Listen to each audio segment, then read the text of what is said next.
Hello and welcome to our first edition of the Women's Bola show. This show previews and reviews women's football in Zambia. Also, we're bringing you interviews from players and administrators who are involved in women's football. On the show, we preview the first stanza of the Women's Super League as Green Buffaloes are leading the table. Of course, I'm not alone on this show. I am joined by our special guest, Nicholas Shingwe. And as usual, I am your host, Shayama Mavis. We start off the show looking at how the league has unfolded in the first round of the FAS Women's Super League 2022 to 2023, where Green Buffalo ladies top the log table as of week 8. We start off the show looking at how the league has unfolded in the first round of the FAS Women's Super League 2022 to 2023 season, where Green Buffaloes topped the log table of Week 18 with Zesco Ndola Girls, Elite Ladies, and Red Arrows Women behind them in second, third, and fourth respectively. While on the opposite side of the table, Prison Leopard Queens are sitting at the bottom of the 18th position, while Mufulira Wanderers, ZISD Women, and Busa occupy 17th, 16th, and 15th positions, respectively. I am being joined by our guest, as I mentioned earlier, Nicholas Shingwe, who will be giving us expert analysis to the league as we preview it. Welcome to the show, sir. Thank you very much, Mavis, and I'm honored and good to the viewers as well. All right. Mr. Shingwe, how can you sum up the first half of the season? Well, it's really been an interesting season so far. I think when you look at what has unfolded in the league, it's been stanza. Zesco started very well, going 12 games on a winning streak.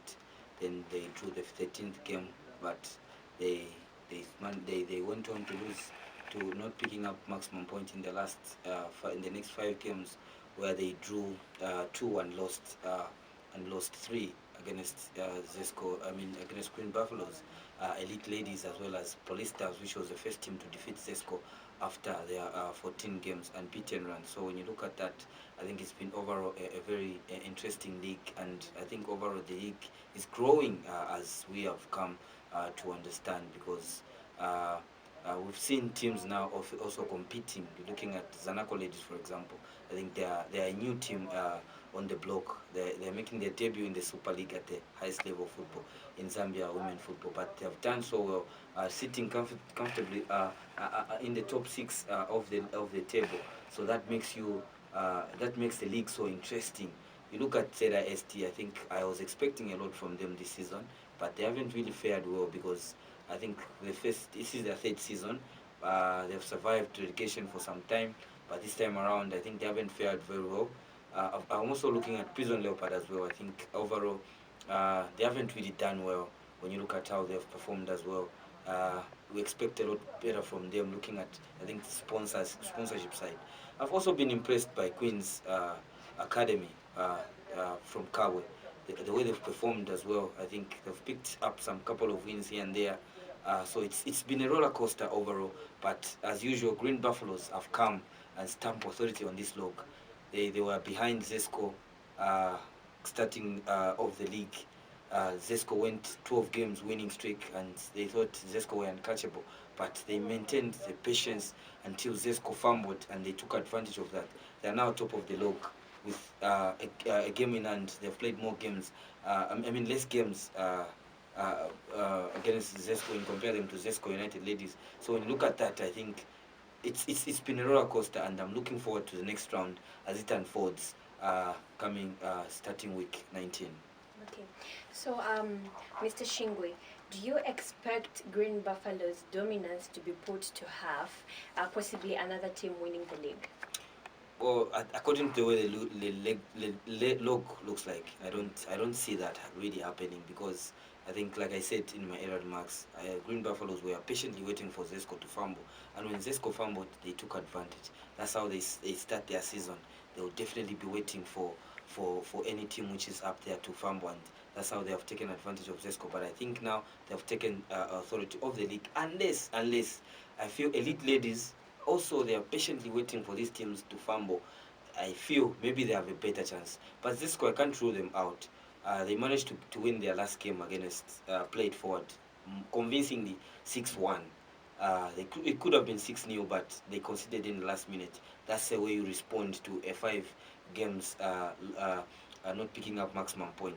So they are still in contention, but I still feel come with 34. Green Buffaloes still will be the team to carry the tail, unless Zesco and or Elite Ladies come up with something. I can also not rule out Red Arrows, but I feel these 3 teams I've mentioned, they're only good enough to come and finish second to Green Buffaloes. It's up for them to grab for the second place, but Green Buffaloes still have the upper hand.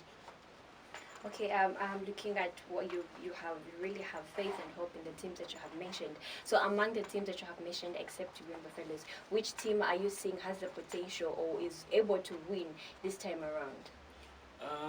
I feel Elite Ladies. People haven't really paid attention to them, but I'm looking at them. They're just a point behind Zesco in Dollar Girls, and they have played a game less. So when you look at that, when they win their game in hand, it means they go above Zesco. And people didn't pay attention because Zesco was mesmerizing teams, winning the 12 games continuously, and people didn't pay attention to Elite Ladies. They were patiently going until they are still there in the hunt for the top to finish. And I feel this will be a surprise package. Sanako Ladies, I feel they'll fall short at the end of the season because of experience, but I still feel they can be a surprise package come the end of the season. All right, Mr. Shingwe. Green Eagles, Zanaco Ladies, Play It Forward, and Trident Queens were products were promoted to the Super League at the start of the season, and all the 4 teams are above relegation zone. What do you make of these teams' performances so far? Oh, I think overall I've been impressed with all the 4 teams, but I pointed out Sanako, even in my remarks, I think they have been the most impressive teams among the teams which came in. But Trident, I think they started slow, but they've picked up, they have acclimatized to the competition of the league. I think they've also reinforced the signing in of Esther Mshota and also Lilian Kunda, formerly of Sesco. She also had a stint in South Africa with Mamelodi Sundowns. So when you look at, I mean, Sundowns 11, if not mistaken, that's a team she was playing for in South Africa. So that acquisition also gives them a chance for them. They also are looking in the transfer to add that firepower to for them to compete, and also bringing. They have also brought in some players. It should be from Solwezi Academy.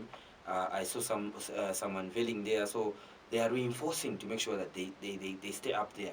And they went to Lusaka in their last game and beat Yasa 3-1 at home, the most stubborn team in the league. Even Green Buffalo struggles to beat that team. They've beaten Indeni before home and away. Even this season, they have beaten Indeni. So for them to pick up maximum point in Lusaka, all the way from Solwezi Kalumbira to be specific, it was a massive result. I'll come to Play It Forward. Play It Forward, they have had a mixed result. Their main strength is picking maximum point at home. I think they've managed to all their home games they've won, all the games they've won, they've come at home. They've also have capitalized their recent co-op to the national team, Marjorie, who's always she has the strength and power. If they sit back and allow her to go up from there and terrorize teams, and they get one goal and they close it, that's the way they pick up points from home. So it's been their strength. Prison, the other team should be Green Eagles as well. They fared very well as well, but Zanaco overall is the best team among the team which came in. All right, so do you see them saving the drop at the end of the season? I feel Zanaco can play safe, can save. I feel Trident still are in the relegation zone until they acclimatize the signings they have made, they gel together. Then Play It Forward, I feel at some point they'll lose it and they'll have to fight for them to finish in the relegation zone. But Green Eagles and Zanaco, I think they've been the most impressive, and I expect them to survive. But Trident and uh, the other team should be Played Forward. I expect them to be in the battle for relegation come the end of the season, unless these teams below them, which is Mufrida Wanderers and other teams, don't perform well to do better against them. All right, so thank you for having you on this show. I appreciate your cooperation. Thank you very much, and looking forward to the next show. All right, so we've come to the end of this segment, and I have been your host, Shayama Mavis. See you next time. My name's Ava Chitung. You are watching Women's at Bola.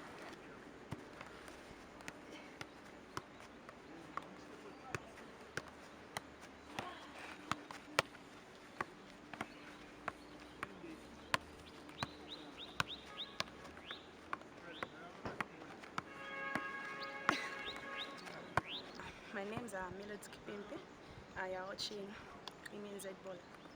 Okay, so welcome to the Women's Z Bola second edition, where we get to host a guest. On this particular edition, we are privileged to host the Zesco Ndola Girls Club captain, Melody Kipimbi. Melody Kipimbi, welcome to the show. That's very much. Okay, so this is Melody Kipimbi. Thank you very much. Melody Kipimbi, you've been at Zesco club captain for how long? 4 years. Okay, thank you very much. So we are talking about 4 years of a club captain for Melody Kipimbi. So Melody Kipimbi, tell us briefly about your background in terms of family and where you come from. Uh, Starting with my name, I'm Melody Kipimpi. I'm 26 years old. We are 6 in our family, 3 boys and 3 girls. And I'm number 4. I started my career when I was in school, but then I was in grade 7. Since from grade 7 until my grade 12, I've been always playing football until now. Okay, and how long have you been with Zesco Ndola Girls? 2012 or 2013, somewhere there, but yes. Thank you very much. You talked about your career starting at a very young age. You talked about 2012. And it's been a rough journey, I can believe. There's been challenges here and there. But you talked about being called to the national team for a brief stint there. How was the experience? It was tough though, because it was my first day going there. By that time toilet, it was famous selections. Yeah, but by the time we had a friendly game with the national team. Yes. So I did more like what I feel selection. Okay, yeah. Ushauri shapokuwa wataka kuitafuta again kwa national team and make that appearance. Therefore Aisha, but it's up to me to work hard, because it's not an easy thing. Like pia fekudia na afewa by na afya mwine nangu ningaya, but ndingi nakosa kusana man pia kulia, but therefore sana pia nishtanga yafika. What are the main challenges when it comes to women's football? Because in Zambia, especially that it's recently rising, what has been the challenges since you started from the time you joined Zesco?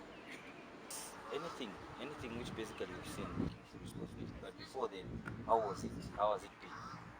Well, then it was very tough. Because the correct station games pale afimfare kutole kumanisha full sponsorship.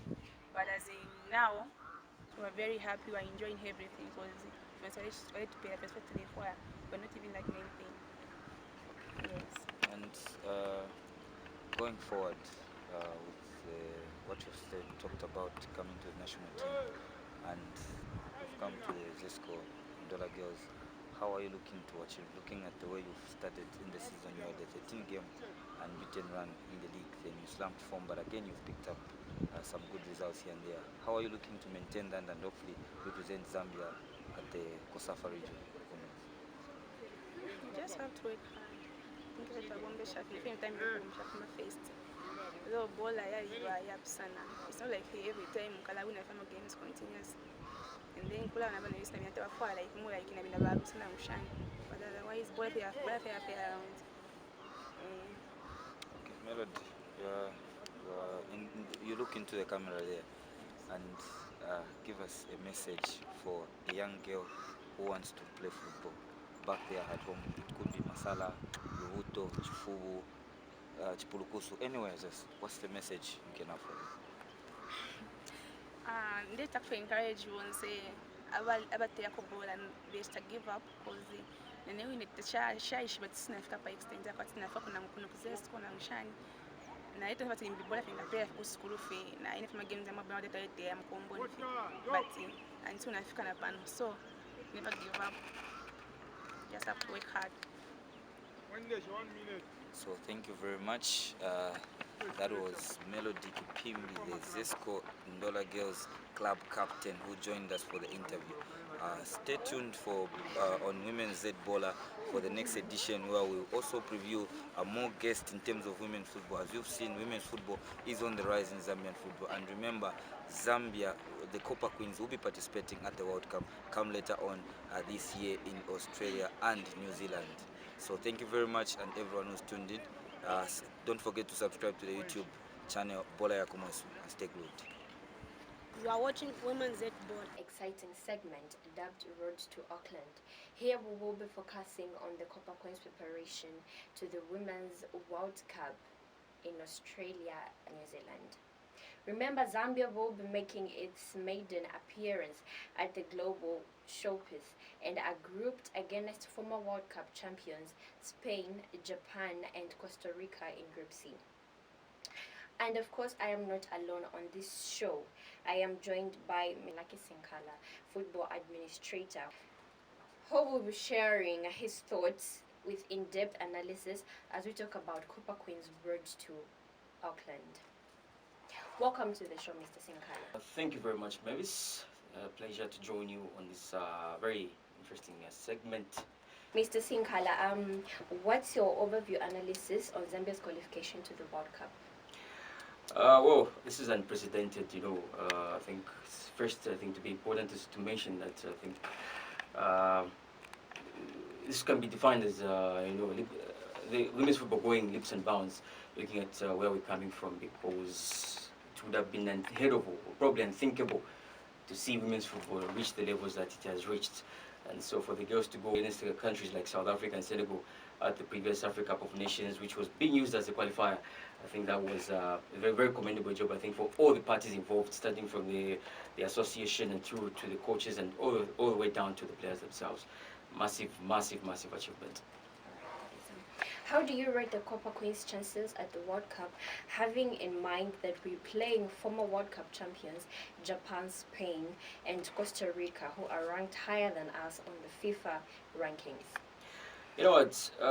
Not very long ago, South Africa used to mop the floor of Zambia. And when we went for that tournament, the Africa Cup of Nations, pretty much you would say nobody gave the girls a shout and any belief that they could do what they did. We all know how we lost that game against South Africa. We're not going to dwell so much on that. But if the girls could perform against countries like South Africa in the manner they did, I think records sometimes can be thrown out of the window. Let's use the Men's World Cup as an example. We saw how Germany have been one of the best teams in the men's, as far as men's football is concerned, how they've been misfired, how Spain have been a dominant force, equally misfired.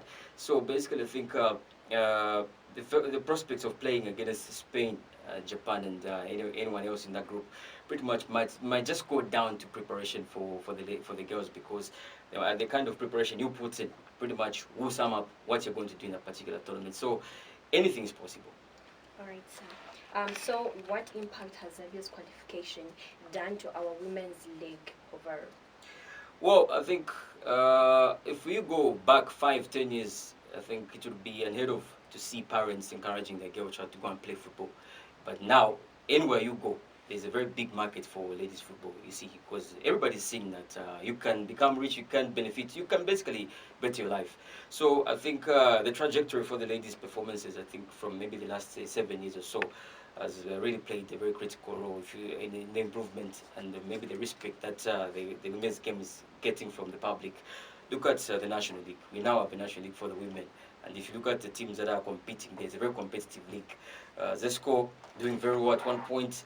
Then just towards the midpoint of the season, the wheels came off a little bit. So a little bit of competition, I think, has also improved, I think, the performance of the national team, because those players that you would have thought would probably have mainstay positions in the national team are now thinking twice, because there are new players that are coming through because of the competitive nature of the league. So I think whatever's happened the last 5 years has really played a very critical role in ensuring that the ladies' game improves to the levels we're witnessing at the moment. Thank you very much for joining me on today's show. Yeah, the pleasure was all mine. Thank you very much. We hope for the best. All right, everyone, we've come to the end of today's program. This has been the Women's Z Bola Show, brought to you by Bola Yakumoensu. See you next time on the same program, same time. I have been your host, Shayama Mavis. Remember to subscribe.